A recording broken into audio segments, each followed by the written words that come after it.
Okay, we'll kick off. So welcome everyone to the second breakout session of your day. This one is why building a brand is key to getting customers. And the speaker we have for you is the founder and CEO of ONTHEGO SPORTS, Mick Spencer.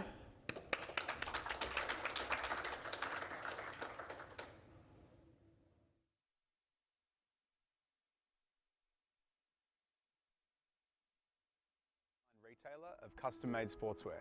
After failing year 12, I was really lost with what I wanted to do in the world. I took a year off and I travelled over to Hawaii and worked in a kids camp teaching poor kids sport and leadership. And that was when I really truly found my zest and found the DNA of ONTHEGO SPORTS. After coming back from my gap year, I managed to get into a sports science degree. A few weeks in, with $150 in the bank, I had an idea to create a t-shirt company called On The Go. I registered the business name and got printing t-shirts in my parents' garage. A few months in, a big cycling event had asked me whether I could produce cycling jerseys. They'd pre-sold 500 cycling jerseys, but no one had ordered them, and they needed them in 3 weeks. I told them I'd make it happen, and when I did, that was where the true On The Go was founded. So my naivety for the industry in those first few orders was what really made the On The Go opportunity. I made a conscious effort to invest and develop technology that helped to enable customers design the products on any device at any time, but also helped our factories accept orders and digital files to help them operate a lot more efficiently. There is no time like the present, and there's never a perfect moment to start a business. And I've truly been able to learn that myself when my mentors had often taken me on that journey. The other big lesson I've had is that you've got to think big, work hard towards that vision, bring people on that journey. The key to success in business is to surround yourself with people with a common set of beliefs and values. ONTHEGO SPORTS is growing rapidly, and it's a really exciting time for us. Over the next period for us, we're looking at new ways to continually disrupt the industry. People across 10 countries use On The Go products every single day to enhance their brand and play more sport. We work with the likes of the Australian representative teams, professional athletes and high performance, all the way down to grassroots. We've recently signed a 5-year exclusive deal with Hockey Australia and a lot in health and fitness too, with recently signing partnerships with Anytime Fitness and Next Generation Health Clubs. The words that are at the heart of On The Go is every day matters, every moment counts. I think it's absolutely critical that every company has a really strong mission to help achieve a greater good. How's it going, everyone? How's the morning been? Great. Yeah. What I like to do before I get started is I'm super keen to understand kind of who's in the room and where you all come from. My topic today about brand building is I think something that is of all of us are always thinking about and how it can develop to build value of a company, more customers, etc. So maybe how many accountants are in the room? Okay, there's a good amount. How many of you own a small business? How many of you would love to sell that small business one day? Great. How many of you want to hold on to it forever? Not many? Great. How long have you all been in business for, roughly? A couple of years, 10 years, longer? A bit longer? Cool. Exciting. Well, it's a privilege to be here. I mean, QuickBooks is an awesome brand. I mean, I think when you look at brands, there's not many brands that can make bookkeeping sexy, right? I think that's something that's pretty hard to do, but they've done it pretty well. It's a very, very cool brand. So I want to take you on a bit of a journey of my story to date, where I founded the company and why, where I've come to, where we're going, but also what we've learned on the way and how brand has helped us cut through some significant growth in a fragmented industry. And also how we did it off the smell of an oily rag and were able to build a multi-million-dollar company growing in excess of 200-300% a year with not a lot of capital and some of the techniques we used in that journey. So for me, OTG started with the why. So my story really began as a person when I was born. I had spent the first few months of my life struggling around a backyard, crawling into terracotta pot plants, and my parents going, why on earth is this happening? And one day I crawled into a terracotta pot plant and was rushed to hospital with my head was split open, and the doctor said he's got severe short-sighted eyesight. And I don't know how any of you wear glasses, but I was diagnosed with -17, which is pretty bad. Put in perspective, at -19 you can qualify for the Paralympics. So I was faced with having to walk out of that hospital with super thick Coke bottle glasses. which then I grew up through school laughed at. And it was a big hit of adversity that early on made me feel outside of my comfort zone, which at a later date through growing a business, I'd realised it was actually pretty important to go through. So growing up, I was a little bit out of the zone at school because I could never really read the board. I couldn't read books properly, and I never really took the time to want to do it. I always followed my own journey. About 13 years old, life changed, and I got contact lenses. And at that point, I could play sport. And for me, at that point was when I built all the confidence that I never had as a kid. And I was on a rugby pitch, seeing the opponent, nailing them, loving it. It was awesome. Life was really good. And at about 14, once again, life changed. I was on a rugby pitch one Saturday, and my heart and my chest started getting a little bit tight. And it had almost felt like a butterfly had had a Red Bull and it was flapping around in my chest, and it was like, what's going on? I was short of breath. Went to the sideline, and one of the parents was a doctor, and they felt my heart and said, something's going on. I think it's going at about 280, 300 beats a minute, which is pretty crazy. So I was rushed to hospital in an ambulance, and they tracked my heart rate at the hospital at 312 beats a minute, which was pretty significant, right? If anyone knows or has gone to see a PT or played sport, 220 minus your age is your max heart rate, and you never really want to get there either. So I was diagnosed with a condition called supraventricular tachycardia. And it's a crazy thing I won't go into, but it essentially means I had an extra circuit in my heart, and through sport and some stresses, my heart circuit would increase the race. And the challenge was, if your heart goes at 300 beats per minute, you can only really last about 15 minutes before you die, because essentially your heart can only pump that much. So it was quite scary. 14, I had to stop playing rugby, and rugby for me was what kept me confident, bold, ready for life, and I was faced with another slump. So through school, I had a funny upbringing, right? Poor eyesight, bad health, dyslexia, ADD, didn't really, have the kind of foundings for a great academic student. So when I went into college, I did my best to find a UAI score through tertiary education, but unfortunately after year 12, I got 42%, and that was pretty poor because I couldn't get into university. Although I was hoping that I was going to be the first child out of our family to go to university, I wasn't. So I was really lost with life of what I wanted to do, but I knew I had a deep passion for sport, and I knew I had a deep passion for what my message as a kid could do. So I found online a camp over in Hawaii. Has anyone been to Hawaii? Oh, a lot of people. A lot of Australians go there now. It's a great place. I love it. So I found this place who needed interns to go over and work and help these poor kids out of the west of Oahu, who's quite a poverty-stricken area of Hawaii, and they needed some interns. I sold them on the idea it was awesome to bring in someone from overseas to help them run their projects and get ready for new staff. Fortunately enough, after a lot of begging, they gave in and they said, sure, we'll give you an internship for 10 months. So I packed my bags, booked a one-way ticket, and moved to Hawaii. And looking back, it was the best year of my life, because my job was really, really hard. I had to teach surfing, teach mountain biking, and in my spare time, I'd just go surfing or mountain biking and hiking. But what I was doing in my role was really about empowering these kids who'd come from challenged homes, who came from areas of adversity, and I really felt a connectedness to that. And it opened my eyes. At a 19, 20-year-old, I realized that the world was massive, and it wasn't about the small-minded thought that we had as growing up.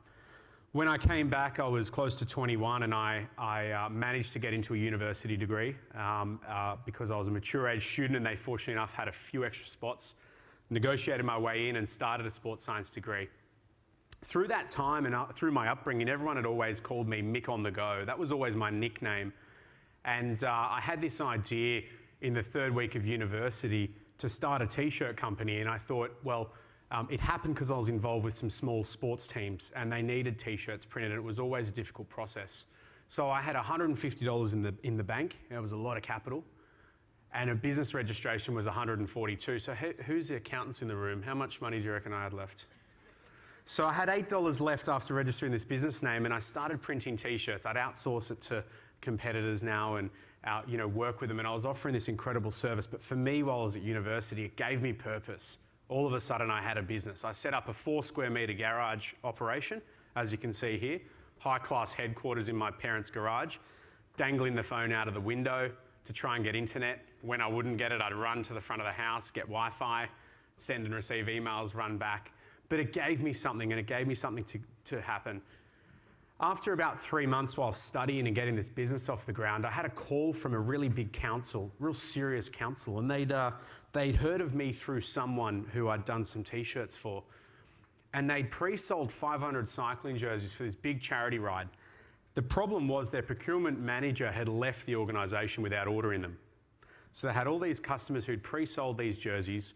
They had an event in 3 weeks after they'd called me, but no one in the world they could find could manufacture this technical apparel branded for this cycle event in 3 weeks.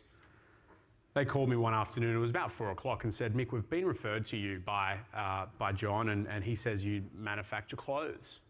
I said to them, oh, of course we do. I said, well, we've got a bit of a pickle. We've pre-sold 500 cycling kits for this big event, and no one in the world online we can find or in Australia can manufacture them. Do you think you could? And I said, well, look, Mary, I'll have a chat to production this afternoon. We've got a lot on at the moment, and I'll get back to you in the morning if that's okay. So I walked up my back stairs. My mum was in the kitchen that afternoon. I was living at home. They were the days. And I said to her, Mum, what about 500 cycling jerseys? Do you reckon we could manufacture those or find a manufacturer? And she looked at me and said, Mick, you can't even do the buttons up on your polo shirt. How on earth are you going to manufacture this order, right? I said, look, I'm going to find a way. So with my obsession growing up, I found that some of the challenges ADHD has also gives you opportunities, right? When you want to learn something, you work really hard and you learn it really quickly. And I researched how manufacturing was done of sports apparel and found a few factories overseas. And fortunately enough, I contacted very quickly about 20 of them, and about 10 of them got back to me, and out of those 10, about 2 spoke English. And it just so happened that out of those 2, one of them had a brother-in-law in Sydney, who I got on the phone with at about 10 o'clock that night.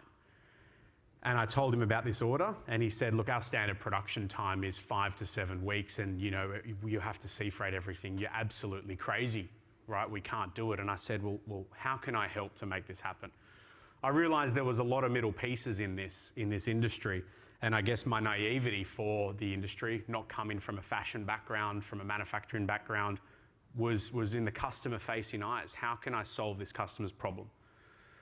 So he said, sure, we'll do it, but we can't guarantee you're going to get the order. So I called the client the next day and said, I've had a chat to production and I think I can squeeze you in, but we're going to have to get a deposit if that's okay. And she said, no problems. Transferred $45,000 that afternoon. And I thought, oh, geez, that was easy.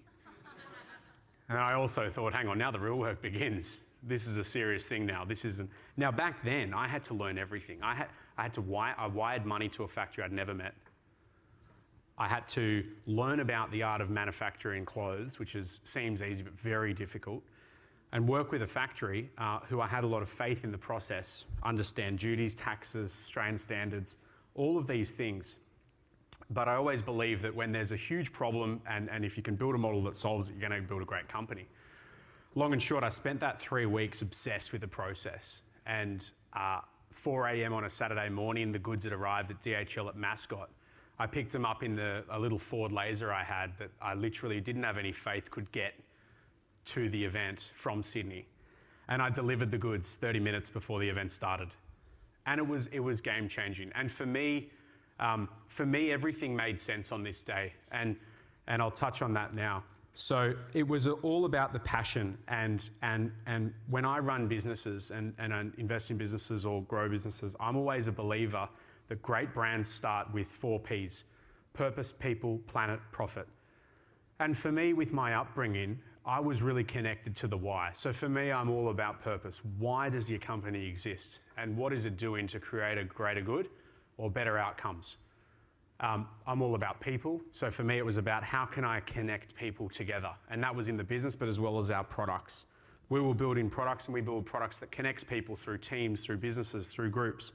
And when people are branded in their team uniform, whether they're playing for Australia or they're playing for Canada or the US, or they're playing in their local soccer team, they're all connected to something, and that's very important.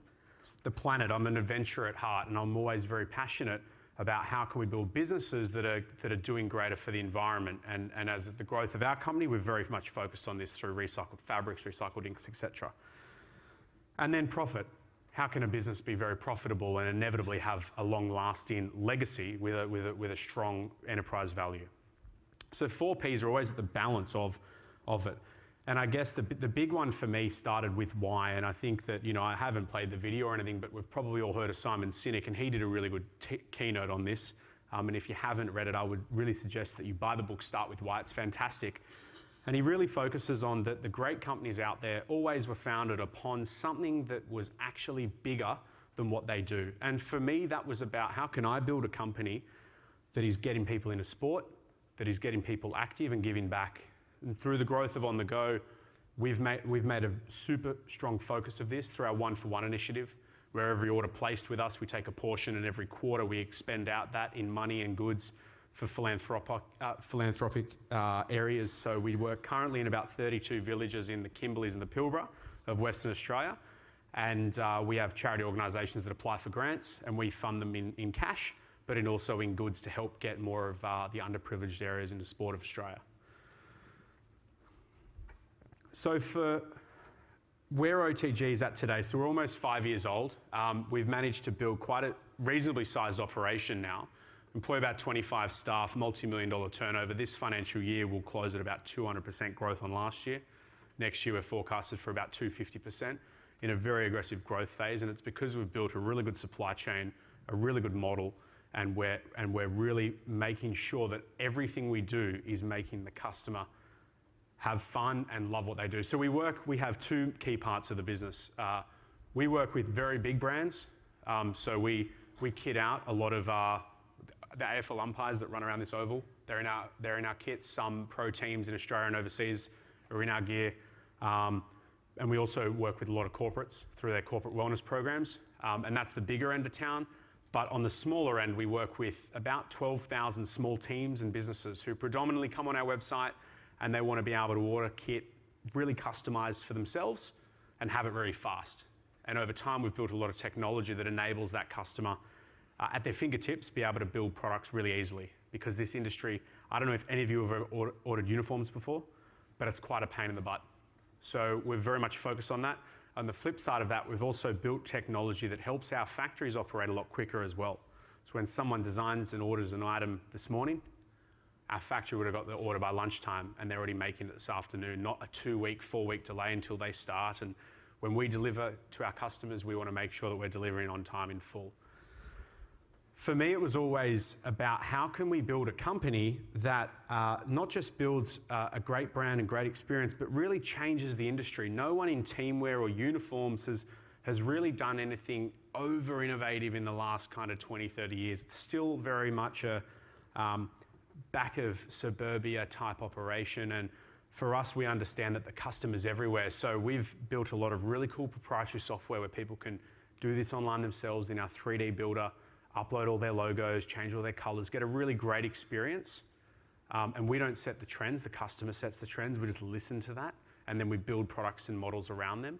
And we're also built out a proprietary kiosk station that's about to get deployed throughout a lot of retailers in Australia later this year, which will enable people to go into stores in their environment, close to their work, close to their homes, and be able to touch and feel fabrics, try on garments, and then design their own products in a tablet environment and have a really cool experience, rather than having to go out bush, pick up t-shirts, go drop them off, get them printed, and it's a very fragmented industry.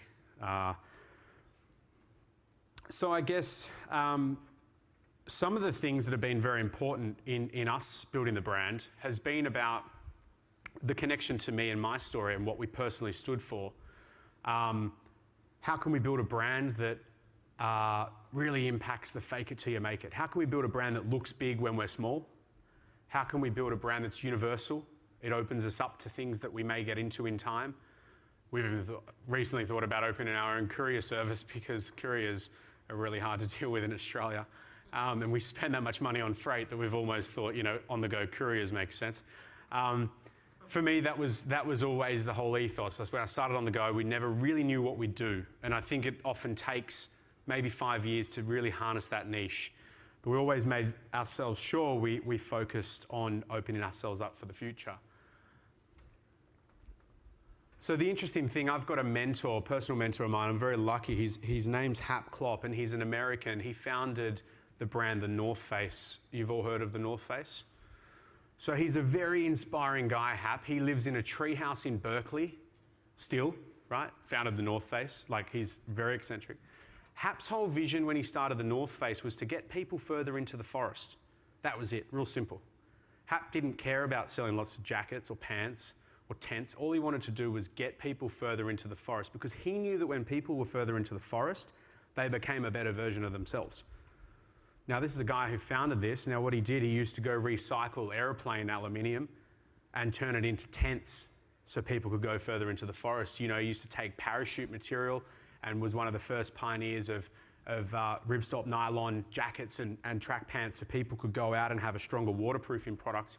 You know, one of the first guys who took Gore-Tex into mainstream fashion so people could get further into the forest. Now, 20 years later, when he exited the company, it was doing $1.5 billion, and it's now kind of closer to 6, and a very big brand that we all know, right? And it's hit the mainstreams. He's got his own opinions about where it's at now, but he advises brands all around the world. And the one thing that I guess as small business owners we don't think about a lot is the value of brand. And I guess at the end of the day, when we build a company, we build it for many different reasons.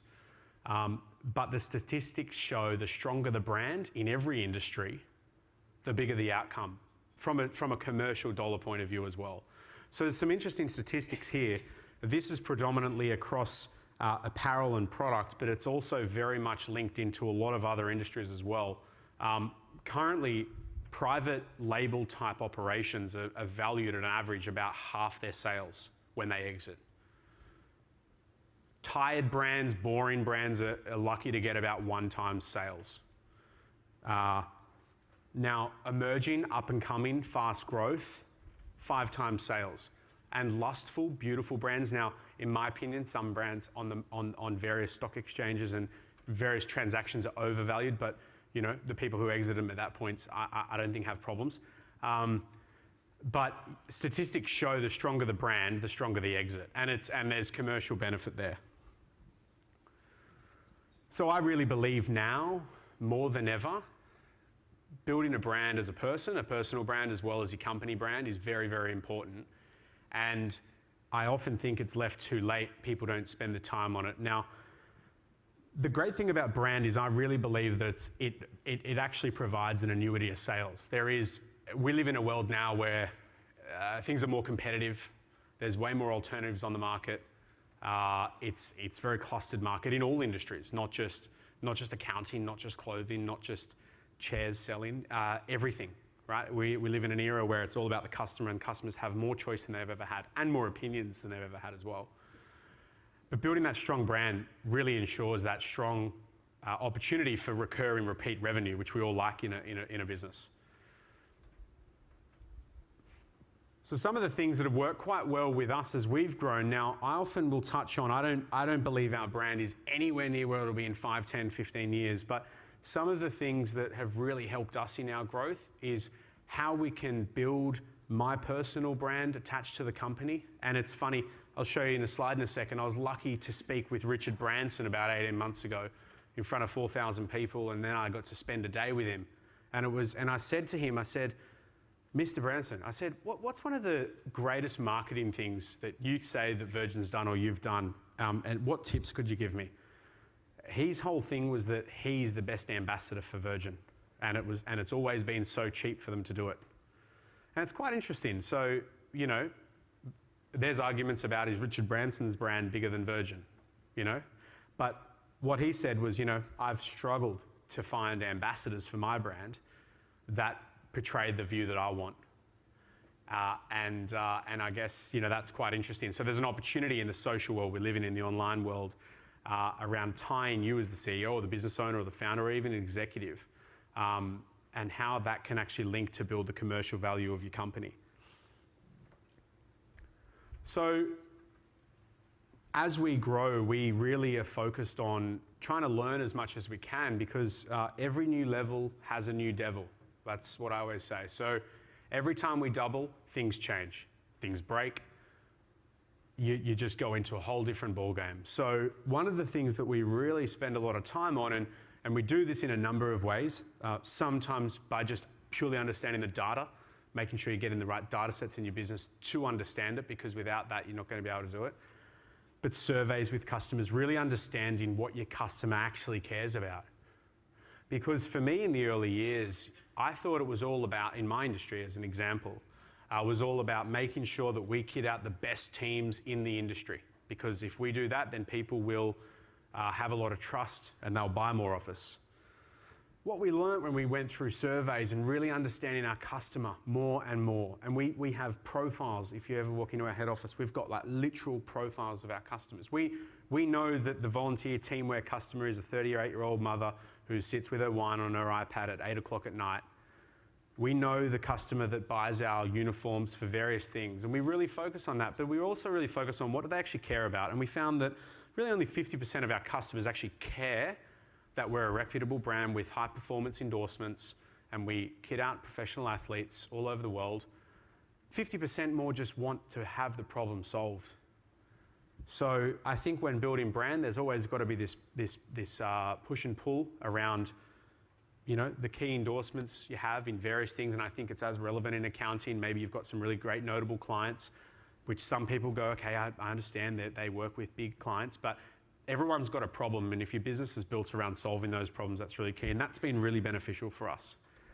The other thing is really focusing on what do we want to be known for, and what kind of lasting legacy do we want to leave with the customer. For us, it's all about trust, dependability, and what we call default in our industry, which is delivery in full on time.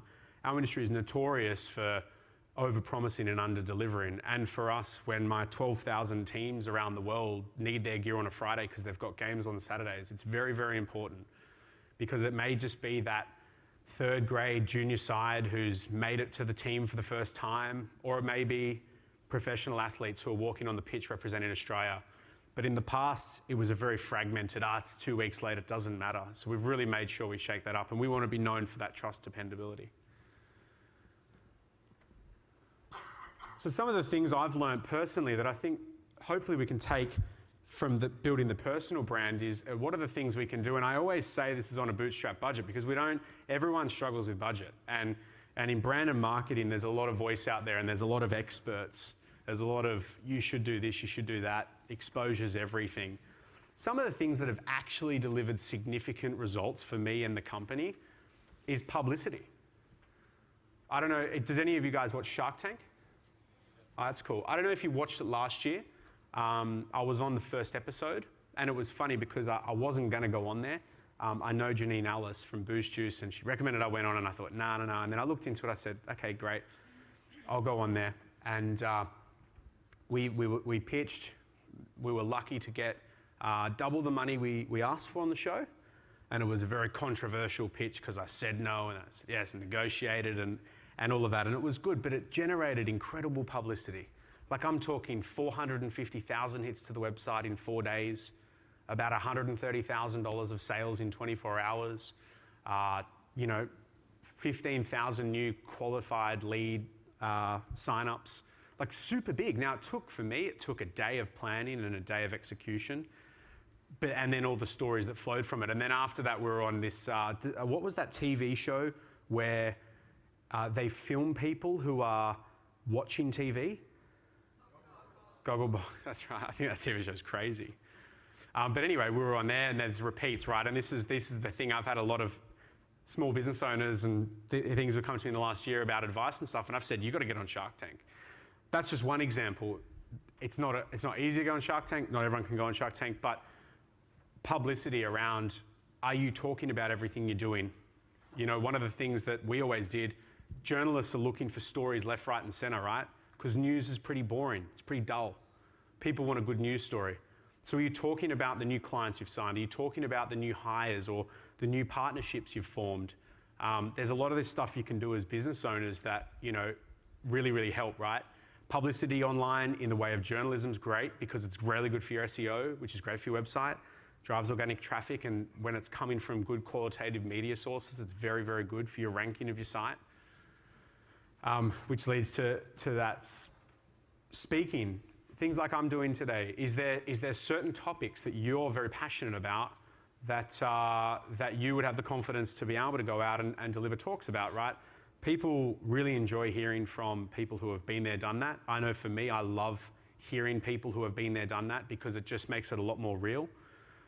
So is there things that are around your key area of business or accounting or bookkeeping or finance or totally opposite business that you can become a big authority? I know for me in our industry, I always wanted to become an authority name in teamwear and sporting goods in Australia because I knew that there was a lack of younger people in the industry. I knew that it was full of not so much honesty and around a lot of things. So I always made sure that that was a big part for me. And I guess networking as well. There's a huge amount of opportunities now. I would say in two, one from internet, one from physical. Networking for me was really good. When I first started my business, I used to go to every single networking event and I just make sure I met as many people as possible. Try to understand who they were, what they did well, how we could work together. And inevitably, that drove a lot of leads and sales because everyone needs a uniform or everyone's involved in sport, which is great for us. And if I was able to connect to those people, that was really beneficial. So some of the examples, just as a thing. So one of the things that I'll touch on in companies' awards, that's often quite a thing that there's a lot out there of awards, and often especially if you're asked from someone who's organising an award thing, I highly recommend it. Once again, there's a lot of publicity there, various awards across what the Australian government do and the like. And associations. So there's just a photo over here, which is actually just taken not far from here with Adam Goods and Steve Waugh. We're in the Steve Waugh room, which is very cool. Steve Waugh is actually a part of our company. He heads up all of our cricket stuff. And for me personally, I get involved with things that are very aligned to the company. So once a year I do a big charity adventure. So that ride, that photo with Adam Goods and Steve Waugh was the day before we left on an 800-kilometre adventure with 12,000 metres of climbing over 6 days from Mittagong to Kosciuszko. Ride raised $2.4 million. It was incredible. ONTHEGO was the supplier and the partner in it, but I was there personally because it was tied to the product and it was an amazing cause I was very passionate about. This year I'm going to be running the New York Marathon with Glenn McGrath, which will be cool. I've got to get fit for it though. But a whole bunch of things. So I really think that the more you do as a person that's aligned to some of the services of your business is very important because it also gets you out of the day-to-day, and that's, I think, for most of us, where we want to be. Oh, now just explain what I'm about to show actually. So recently, one of the big things about ambassadorships, and I guess the video at the start you would have seen, which I didn't fully explain, but it explains my story, was I've just signed on as a global ambassador for Microsoft for their Surface device. And that was one of the things that as we grew the company and as the voice of the brand got bigger companies were coming to us to use us as an example because we were highly innovative and highly based in technology or the like. So for us, that's been very big. We really pick and choose what we do now because we get a lot of requests as we grow and you can't do everything. Things take a lot of time to execute, but that was really beneficial. So the short video I'm about to show you is actually one of the big things for me personally was about how can I empower young kids that were in my position to think outside the square and actually show them that the world can be theirs. The world is their oyster as long as they believe in themselves. So we just signed on as a company with Enterprising Australians, which is a government-run organisation that deploys programs into primary schools around Australia to help get kids thinking innovatively and to help them build businesses and understand what entrepreneurialism is like at a really young age, which I'm super passionate about because for me that was never really around when I was a kid. So this is a new initiative I'll just show as an example. I'm Mick. When I was 21, I didn't know what I wanted to do with my life. I'd never been great at school and I was jumping between courses at university trying to figure out what to do. I wanted to start a business, but I didn't know what that meant or what on earth I should do to start. But one day, a life-changing opportunity arose. A friend of mine knew someone who needed hundreds of custom cycling jerseys delivered in a few weeks, and no one in the world could do it. I had no idea what I was doing, but I risked everything and told the client I'd deliver. 3 weeks later, I made it happen. And that was the start. I have my own business. Now in over 10 countries, hundreds of thousands of people use our products every single day. Don't wait for the perfect moment. Every day matters, so make it count.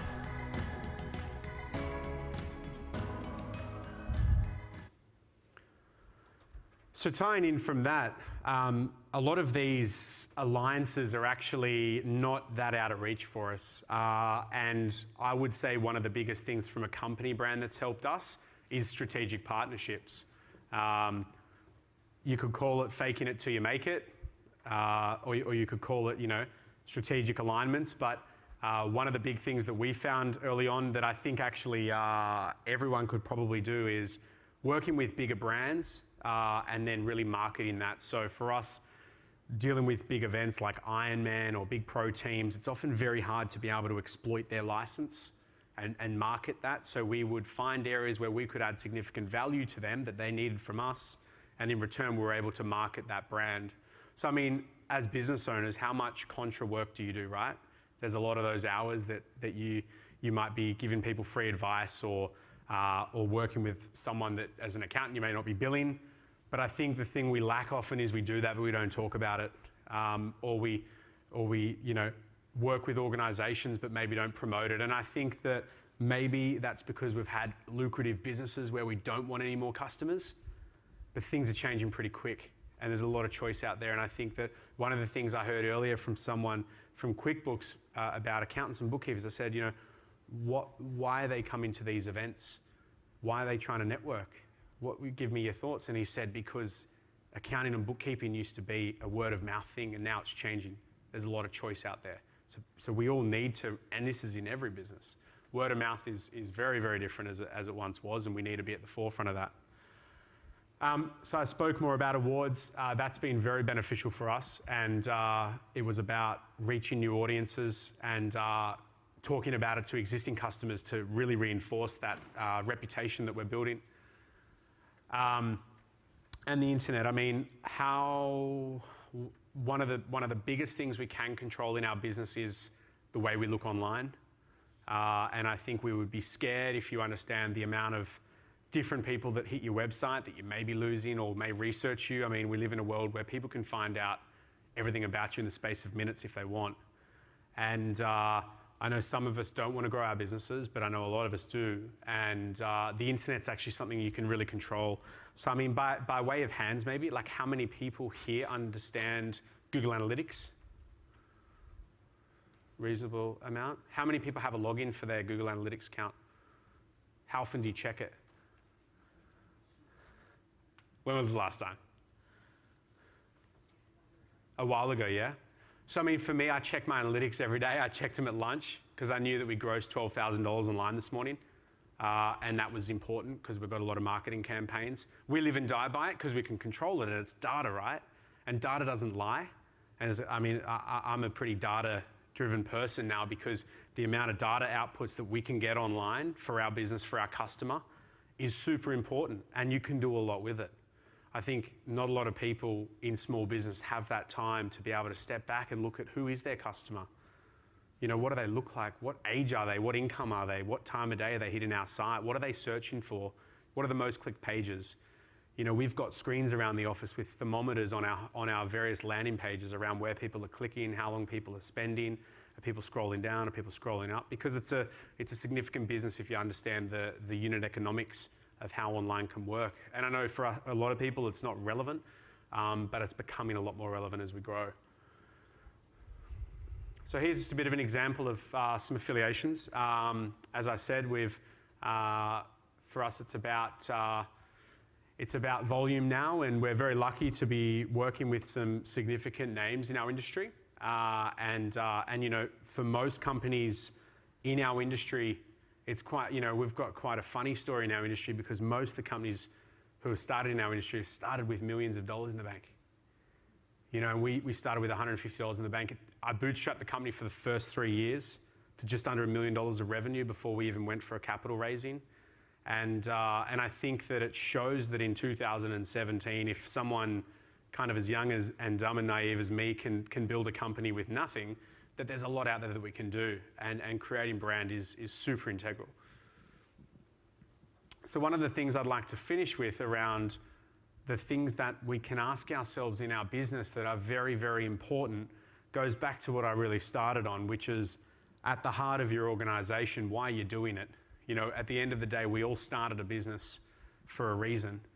whether it was to have a life on our own terms or to work harder than anyone else would, or to eventually sell one day, or to help people, whatever it was. But at the end of the day, if we spend some time, and we spend a lot of time, it's nice and easy to paint up, you know, a nice image that we've got on our wall now, but there's a lot of thought behind what the purpose of our company is. Why do we really exist? And what would people be left with if we left this planet tomorrow? And for us personally, we really believe everyone should live an active life. We genuinely believe that changes lives. I personally believe that, my team believe that.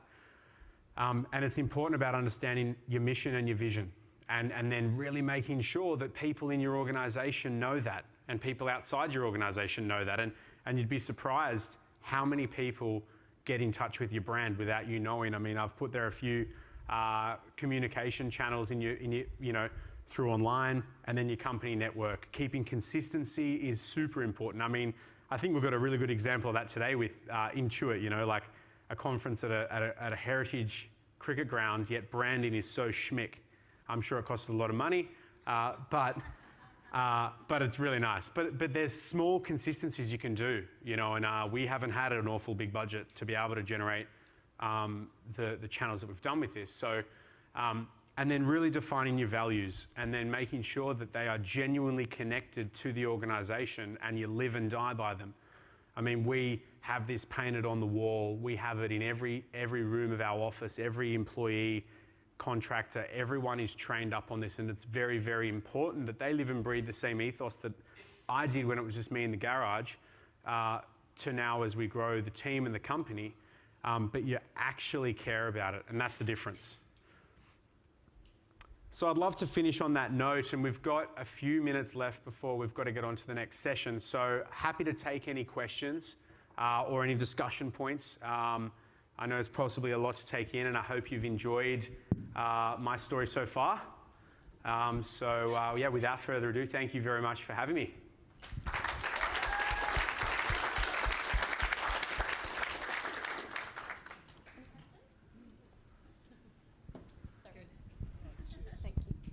So I'm sure, like any small business, there was a point where you're like, what the stuff am I doing? Can I do this? And can I make it past this point? What was that, and how'd you do it? That's a very good question. I mean, you know, the thing I would say to that is that it almost happens all the time, right? In some regards. It's never really easy, right? And it never should be. I think that, you know, business success comes from execution, not necessarily the idea. But a lot of the pain comes from understanding why you're doing it. So for me, I mean, I've had a whole range of challenges, right? You know, signing contracts with people. We don't hold stock, right? Our model's so good because we don't hold stock. Does anyone love stock in here? No, I don't. We don't hold stock. Oh, you do? No, not hold it. I love it. I'm decent to your love it. Oh yeah. Do you love it on your books when it's not selling? On your QuickBooks? Yeah, so, you know, I've had contracts where, oh, they're amazing, taking massive risks, and the companies have shafted us and we've been stuck with, you know, loads of stock. I've got to a point where I had about $50,000 in the bank in the second year of business and got frauded $45,000 with about $60,000 due a week later. I had no one to go knock on the door and ask for the money, so I had to figure it out. You know, I've had, you know, all the challenges you have in a fast-growing company. It's not easy at all. Like, and that's the thing, there's nothing easy about it, which I kind of like, because I like a bit of pain. I think it's good. But it is hard, right? Because it's hard for people. So I think for me, those moments have happened a lot. But I think through that time, it's looking at it as going, this is a really important thing to get through, and then just chewing it and going through it, and then looking back. Because there's always light at the end of the tunnel. There's actually always a lot of people to help you as well. So I would further to that question, I've been really, really smart at getting people around me. That's one thing I did really well, was find all the greatest people in my industry and go out and take them for coffee for 15 minutes, 20 minutes, 30 minutes, make them friends, you know. I don't have many friends, but I call some of these people friends. But you know, you'd be amazed at the people who are willing to say, I've never really had people who have said no to me to catch up. And we've got people on our board who have founded incredible companies, investors who are, you know, very highly notable, and it's happened because I've reached out. So I think it happens regularly. You've got to be prepared for it. But when you hit road bumps, you've got to look at it as a lesson and go, I need to go through this, because this is going to build something better in the business. Like every single thing that's almost sent us broke has made our success, you know, because you look at it and you learn from it. Fortunately enough, none of them have been that big that they've shut us down. And then, you know, and things get easier as you grow, but it's always difficult. Yeah. Yes? Thanks. I'm sure you depend a lot on outsourcing. So you have a lot of suppliers.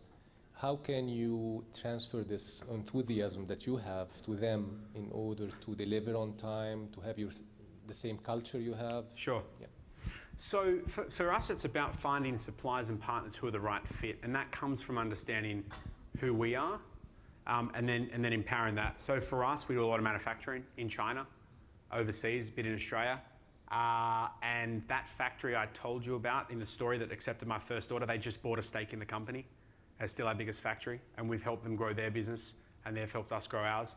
So it's about, I guess, when you're leading with heart, you kind of start to get a sense of who's fishy. Now, not to say we haven't gone through court cases of issues with suppliers who have done the wrong thing or the like, but it's about, I would say, making sure that your team who are working with them are empowering them through the way we like to.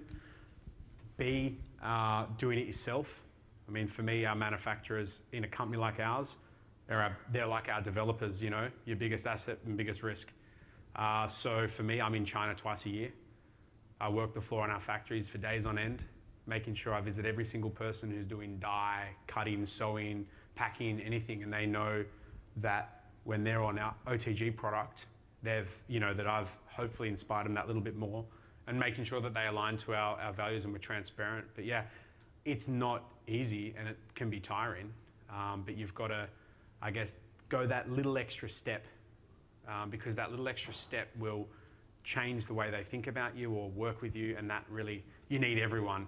You know, that company network is like everything. So I think everyone needs to be on the same page, but also know when to fire people or when to kick people out, yeah? Yeah?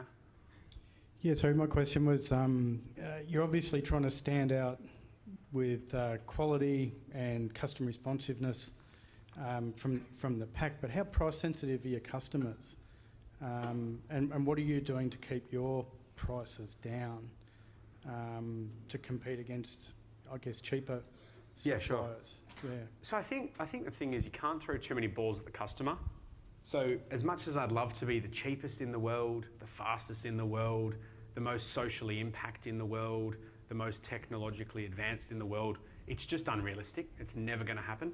We focus on delivering value, and through that we do it through experience, product, and what we do with the brand. And we really know that there's a 20 to 30% of customers that love us because of what we do in the community.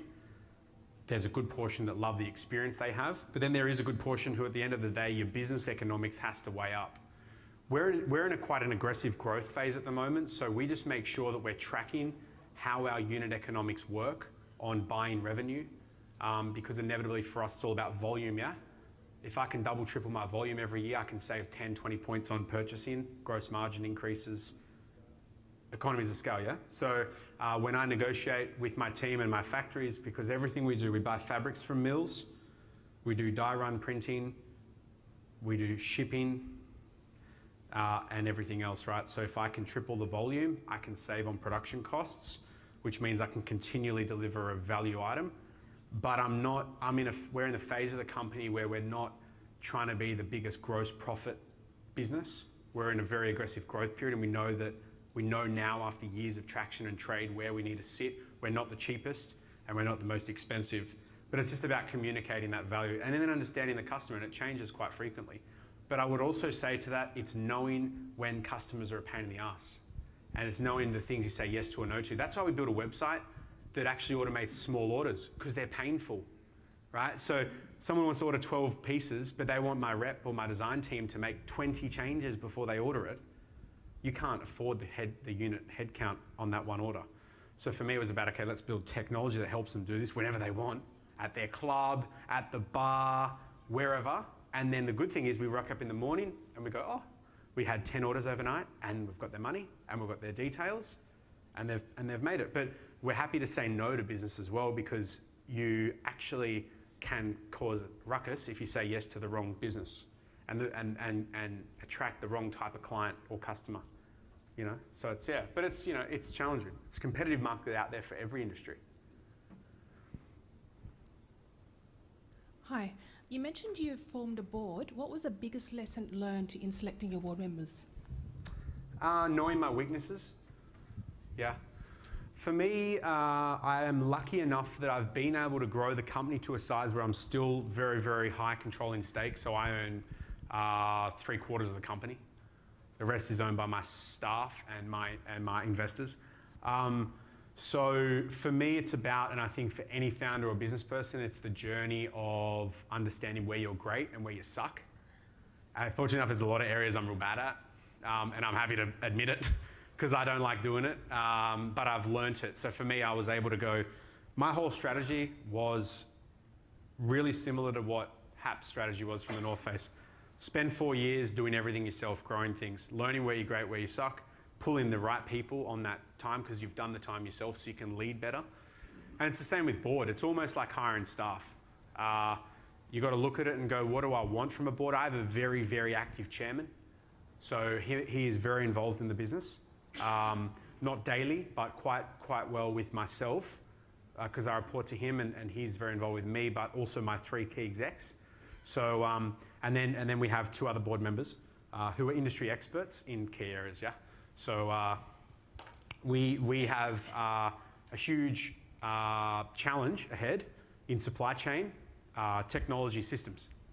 So we have an amazing Chinese lady who has run a company called Sassenbide, run a company called MJ Bale, now runs a company called Bailey Nelson. Chinese, knows suppliers, knows logistics, understands everything that we need to put in place to build complex supply chain. And then we have someone who is, you know, quite strong in finance side, and then my chairman, it comes from industry. So a good mix, but I think it's understanding you can waste a lot of time with the wrong board as well. And you don't want to have a board where it's all care, no responsibility. Because as a CEO, there's nothing worse than hearing, and I've been there where you're hearing things that they don't really understand how things, you know, are going. So I think it's, I don't know what stage your business is at, but for me, I don't really need a board. But I put one in place because we want to run a very professional organization. And hopefully one day have a listing, hopefully one day have an exit, or just run a very good, you know, type business. So for me, the discipline's important, mainly to educate me. Because when I started the company, I had no full-time job. I'd never had a business before. So my skills are limited.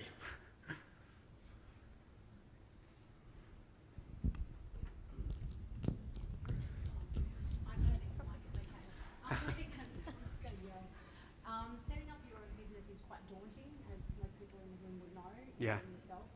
How do you get up in the morning and motivate yourself, knowing that you've got a goal and you want to achieve it, but you can't see the light at the end of the tunnel? Yeah. Yeah, it's fully daunting. It's very lonely. And what's that? Scary. Yeah, it's super scary. It's super lonely. It's real negative, actually.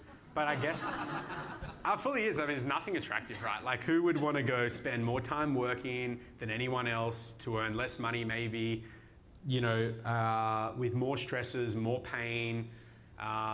Doesn't sound like something I want to do. No, you're right. And I think that there is no easy path. So the first thing you do is accept it. For me, the second part is, so for me, the best thing that happened to me was being on a hospital bed when I was 14, 18, and 22, almost dead. Best thing in the world, because for me, I own the 3 words, every day matters. Like, I own the trademark, no one could use it. We use it for the business because we live by that, every day matters. So for me, it's like, today is the opportunity, we can build a great company. Let's not think about tomorrow, let's focus on today. So every day there's this new opportunity.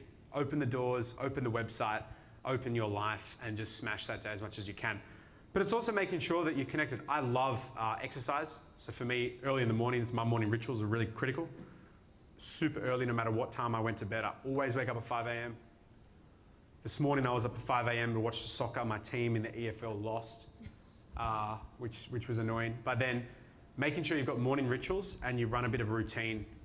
Making sure you run lists so you don't overwhelm yourself. Because in business, it's easy to kind of have negativity, yeah? You can just talk about all the things that are going wrong and all of a sudden you're like, I want to get out. But there's a lot of positive things that you actually do every single day that you need to kind of pat yourself on the back with, and that's where lists are good because you go through them every day. I run a list in 3 sections. That's 3 sections. Red, the things I want to do but I hate doing. Green, the things I love doing but can wait. And blue, what's growth related and makes money. 6 boxes under every column, and I fill it in every morning by 7:30 in the morning, and that's what I run my day off. At the end of the day, I look back at the list, tick and cross what's been done. And it helps if you repeat that for a number of days. I've been doing this for years now. It helps create, a bit more surety on what you're doing. But also have good people around you, to share your war stories. Which meant for me, I went through transformation. I just turned 27 3 days ago. It was my birthday 3 days ago. And Cecilia at the back of the room. Woo! Happy birthday. So I'm getting old now, right? It's like far out. I'm 3 years from 30 and... But, I had to sacrifice a lot, yeah? Because I dropped out of uni. For 3 years straight, no one knew me. I worked 7 days a week. I was constant, on, go. And, I had to make a lot of sacrifices. I didn't go out. I didn't have money. I had no money to I moved out of home after the first year of starting the business. I was paying staff in my second year. It was awful hard. I had no money. Excuse me. So I had to sacrifice a lot. I wasn't going out partying every night on the weekends. I wasn't playing social sport. I wasn't doing things and hanging out with friends. I was working, head down, ass up working. And at the time my friends had finished university, I'd built $1 million company. So I looked back and went, this is cool. What's next? Let's build a $100 million company. So I was happy for that, but I was also quite determined as well. And I think I got this from my upbringing. I think it's about knowing that you're going to face those daunting times and just accept it. Exercise more, go do yoga, meditate, Tai Chi. I've been learning, and sometimes learning other things is good for your head. So right now I'm learning Mandarin because by the age of 30 I want to speak fluently for my Chinese counterparts. And so learning new things and having good people to talk to. Awesome. Thank you so much, Mick. That was awesome. No worries. Thanks, guys. The next session starts in 15 minutes if you'd like to make your way to the next breakout room. Thank you.